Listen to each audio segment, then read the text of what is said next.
So kaya mga kapatid, so pag ikaw ay chess player, hindi ka hindi ka titira ng bara-bara. Lalo na kung ikaw talaga ay chess master na tinatawag. So pag ikaw ay naglalaro, lahat ng tira at galaw mo kailangan mong pag-isipan. Kaya kung ikaw ay chess player, nag-iisip ka ng mga strategies para manalo. So hindi ka perdigana na tira ng tira at pakain lang ng pakain.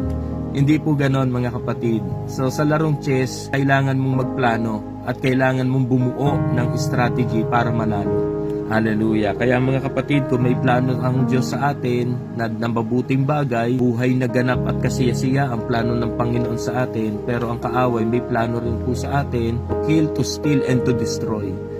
Sa ating buhay, hindi bara-bara, hindi tira ng tira. So, kailangan pinag-iisipan po natin, hallelujah, ang bawat plano, ang bawat strategy na ating ginagawa. Amen? So, sa larong chess pa man din, maraming mga strategy dyan eh.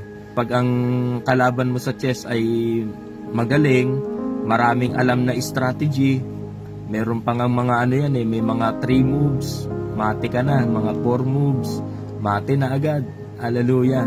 So kapag hindi mo alam yon, madali kang matatalo.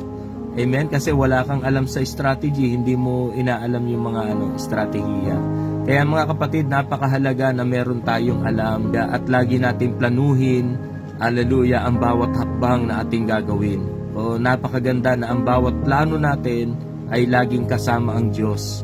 Sa bawat paghakbang natin, lagi nating kasama ang Panginoon. At tinitiyak ko sa inyo, kapag kasama natin ang Diyos, magtatagumpay tayo sa bawat mga plano natin sa buhay.